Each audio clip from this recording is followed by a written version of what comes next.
คลิปวิดีโอนี้กำลังโด่งดังตาแนมเห็นให้เห็นแต่จะเห็นเป็นทุกข์ให้มีความระลึกรู้สึกเอาชนะสิ่งที่เฮาเห็นนั่นเป็นข้อมูลเป็นคำสอนที่เป็นความจริงที่เราทุกคนทุกเพศทุกวัยทุกประเทศทุกทวีป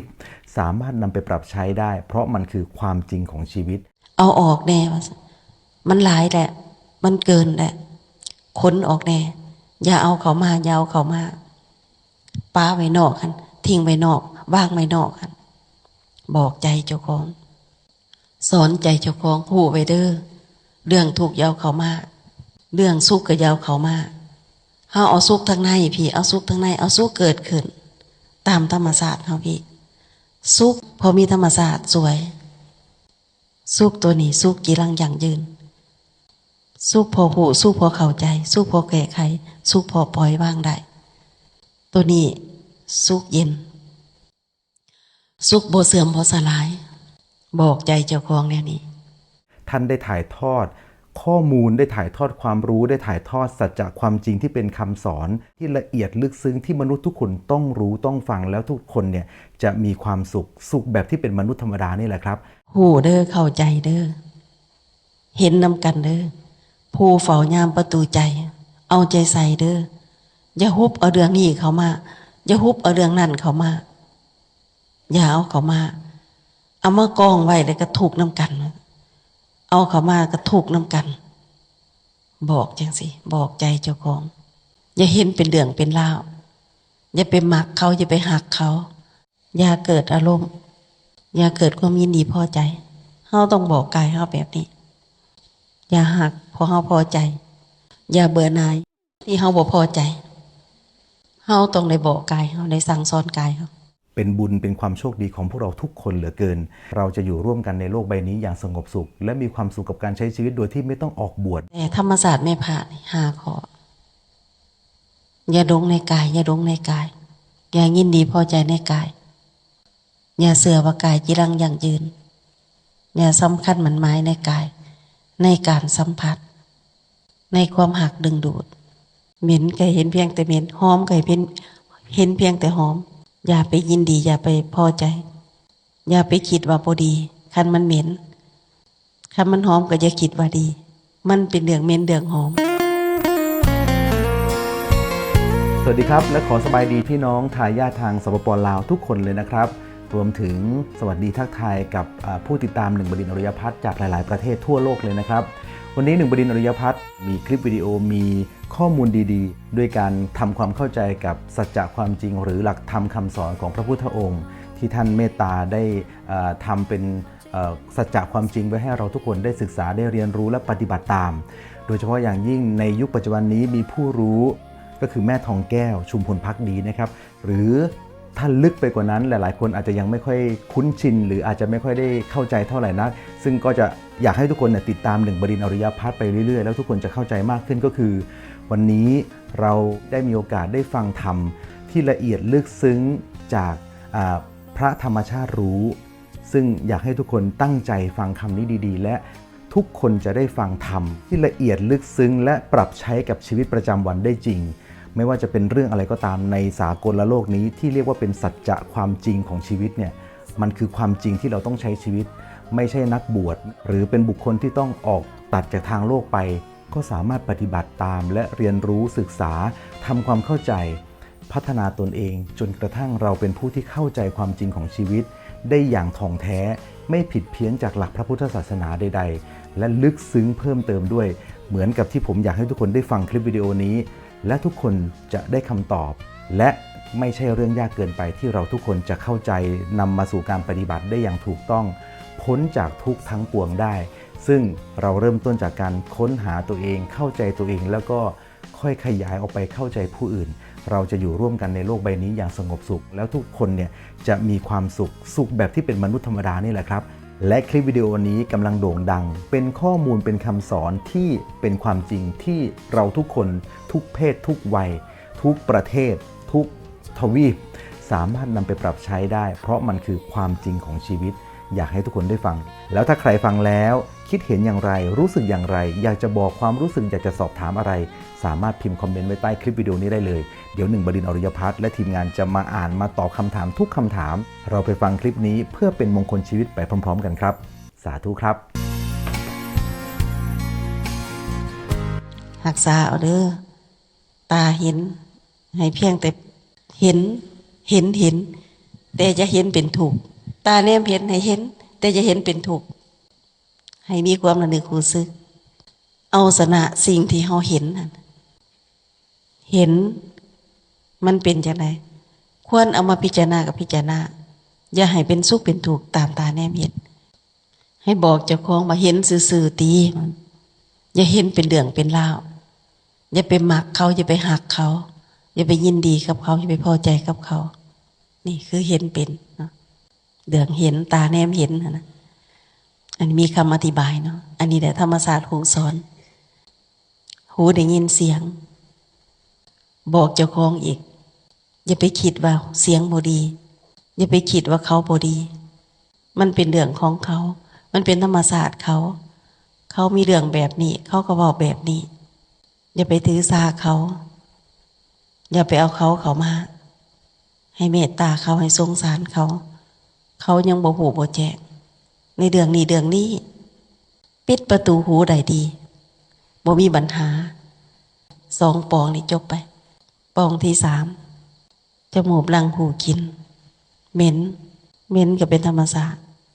หอมก็เป็นธรรมศาสตร์เหม็นก็เห็นเพียงแต่เหม็นหอมก็เห็นเพียงแต่หอมอย่าไปยินดีอย่าไปพอใจอย่าไปคิดว่าบ่ดีคันมันเหม็นคันมันหอมก็อย่าคิดว่าดีมันเป็นเรื่องเหม็นเรื่องหอมปิดทางประตูหลังมันประตูดีดมันแซ่บอร่อยได้เห็นเพียงรสอาหารปรุงแต่งขึ้นอย่าไปยึดอย่าไปยินดีอย่าไปยินหายอย่าไปพอใจให้บอกเจ้าของว่ามันเป็นเพียงรสสมสูตรมันมีหลายสูตรมันก็เลยมีรสแบบนั้นแบบนี้อันนี้คือการปรุงแต่งอย่าไปยึดอย่าไปติดเฮามีหน้าที่กินก็กินเฮามีหน้าที่ดื่มก็ดื่มกินเข้าไปผ่านคอลงไปมันบ่จากหรอกรสหยังมันก็บ่จากหรอกมันจากอยู่ที่ดินนี่เฮาต้องมีปัญญาบอกเฮาแบบนี้เฮาจึงสิเอาชนะได้ประตูทางดินผ่านไปแต่ว่าต้องย้ำแล้วย้ำอีกบอกว่าอย่าติดรถมันเป็นเพียงอาหารดอเดียงห่างกายเฮาเท่านั้นอย่าไปสำคัญหมั่นหมายกับแสบบ่แสบอย่าอยู่กับรถตัวนี้อย่าให้รถตัวนี้ผูกอย่าให้รถตัวนี้มัดรถอาหารชนิดที่เฮาพอใจบ่พอใจเฮาต้องมีปัญญาบอกเฮาประตูกายแต่เฮาเคยได้ยินในกายสัมผัสเพื่อให้รู้จักเย็นหอนอ่อนแข็งแต่ธรรมศาสตร์ไม่ผ่าน5 ข้ออย่าดงในกายอย่ายินดีพอใจในกายอย่าเสื่อว่ากายจีรังยั่งยืนอย่าสำคัญหมันหมายในกายในการสัมผัสในความหักดึงดูดในความยินดีพอใจจนนั้นมันก็ผ่านไปจนนั้นมันก็หลงลืมไปเท่าแก่ไปมันก็จบไปโบตายจากกันก็มีโบตายก็จากกันสุดท้ายได้ก็ตายจากกันอย่ายินดีพอใจจนเกินไปอย่าหักกายอย่าสั่งกายให้เห็นกายเพียงแต่กายรับรู้สิ่งสัมผัสสิ่งที่กระทบเข้ามากายรับรู้เพียงแต่รับรู้อย่าไปติดอย่าไปยินดีอย่าไปพอใจเย็นหอดอ่อนแข็งก็อย่าไปยินดีอย่าพอใจอย่าเกิดอารมณ์อย่าเกิดความยินดีพอใจเฮาต้องบอกกายเฮาแบบนี้อย่าหักเพราะเฮาพอใจอย่าเบื่อหน่ายที่เฮาบ่พอใจเฮาต้องได้บอกกายเฮาได้สั่งสอนกายเฮาอย่าหักตามความพอใจของเฮาคืออย่าเบื่ออย่าหน่ายตามความบ่พอใจของเฮาเย็นหอนอ่อนแข็งกระทบเข้ามากายเห็นว่าเป็นเรื่องธรรมชาติกายสัมผัสอ่อนแข็งกายเห็นว่าเป็นเรื่องธรรมชาติอย่าให้อารมณ์เกิดพอกายสัมผัสอันนี้เป็นธรรมศาสตร์แม่พาสอนแบบนี้ดีกว่าเฮาฟังอัญญตนาภายในโห ตาหูดังดีดกายใจภายนอกหูบเสียงกินโดดโผฏฐัพพะธรรมดมสวยงามสำหรับภาษาแต่ฟังได้เข้าใจบ่มากบ่สอนเรื่องอญาตนะภายนอกภายในภายในภายนอกภายในมีหยังตาหูดังดีดกายใจภายนอกหูบเสียงกินโดดโผฏฐัพพะธรรมดมคันภาษาแบบนี้โอ้เราเก่งโอ้เราเว้าได้เราเก่งเราเรียนมาสูงเสือเรามั่นใจกับเราพอใจกับเราหากตัวเองบ่เข้าใจก็อย่านะบ่ฮู้เรื่องก็อย่าไม่พาบ่ได้เว้าเรื่องอญาตนะภายนอกภายในเว้าเรื่องตามธรรมศาสตร์เมพาข้อสุดท้ายใจเนาะอันนี้สอนตามธรรมศาสตร์ฮู้บ่ได้สอนตามตัวหนังสือใจคือใจก็มี6ข้อแม่พาก็กำลังฮัดส่งข้อมูลผ่านใส่ไม้ส่งให้ทายาทฟังคือได้ใกล้ชิดกันได้ยินได้ฟังบ่เกรงใจก็จังได้กล้าเว้าได้แต่ว่าผู้ใหม่ก็หัดฟังไปอันนี้ฟังความจริงบ่ได้ฟังตามปไตยปิฎกฟังตามใจธรรมศาสตร์ใจนี่ให้บอกใจเจ้าของว่ามีใจเพื่อนึกเด้ออย่าไปคิดซื่อๆต้องนึกต้องบอกเจ้าของนึกมีใจเพื่อสวยเจ้าของเด้ออย่าไปยินดียินหายกับเรื่องนั้นเรื่องนี้อย่าค้นเอาเรื่องเขามาอย่าเอาเขามาลายมันนักอย่าเอาเขามาทับมาเต็งได้มันทุกข์หูจักในเรื่องทุกข์เอาออกแน่ว่ามันหลายแหละมันเกินแหละค้นออกแน่อย่าเอาเขามาอย่าเอาเขามาป้าไว้นอกกันทิ้งไว้นอกว่างไว้นอกกันบอกใจเจ้าของสอนใจเจ้าของหูไว้เด้อเรื่องทุกข์อยาวเขามาเรื่องสุขก็อยาวเขามาเฮาเอาสุขทางในพี่เอาสุขทางในเอาสุขเกิดขึ้นตามธรรมศาสตร์เฮาพี่สุขพอมีธรรมศาสตร์สวยสุขตัวนี้สุขกีรังยั่งยืนสุขพอหูสุขพอเข้าใจสุขพอแก้ไขสุขพอปล่อยวางได้ตัวนี้สุขเย็นสุขบ่เสื่อมบ่สลายบอกใจเจ้าของแนวนี้หูเด้อเข้าใจเด้อเห็นนำกันเด้อผู้เฝ้ายามประตูใจเอาใจใส่เด้ออย่าฮุบเอาเรื่องนี้เขามาอย่าฮุบเอาเรื่องนั้นเขามาอย่าเอาเขามาเอามากองไว้แล้วก็ถูกน้ำกันเอาเขามาก็ถูกน้ำกันบอกจังสิบอกใจเจ้าของหยุดคิดหยุดปรุงมาหยุดแต่งเรื่องนั้นหยุดแต่งเรื่องนี้อยู่สบายแน่เงียบสงบแน่อยู่ในความสงบอยู่ในความสงัดเด้อบอกใจเจ้าของบอกพวกเฝ้าหัวใจเจ้าของเฮามีพวกเฝ้าเลยเฝ้าตาเฝ้าหูเฝ้าร่างเฝ้าดินเฝ้ากายเฝ้าใจ